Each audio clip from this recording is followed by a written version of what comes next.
చేసేది. ఎక్కడ నా కత్తి? అరే ఏమిటి చిత్రం కలిగినే కష్టం. ఏ మదనా, మదనా!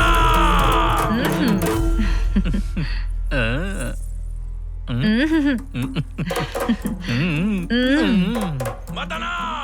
స్వామి మామ వస్తున్నారు. మామ అంత తప్పుగా నేనేం చేశానని నా మామ ఇక్కడికి రావడానికి? అయ్యో మదనరాజా, నాకు మామ, నీకు తండ్రి కదా. తండ్రి గారా? నువ్వు వెళ్ళు వెళ్ళు. వెళ్ళాలా? త్వరగా వెళ్ళు వెళ్ళు.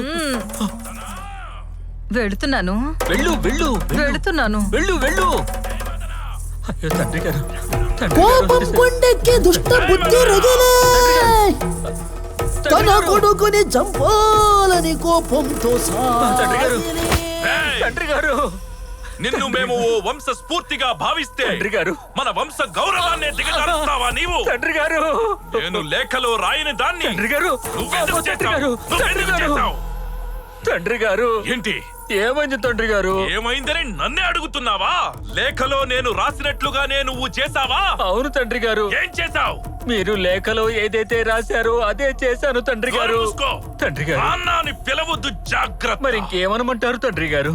నేను నీకు తండ్రిని కాదు, నువ్వు నాకు కొడుకువి కాదు.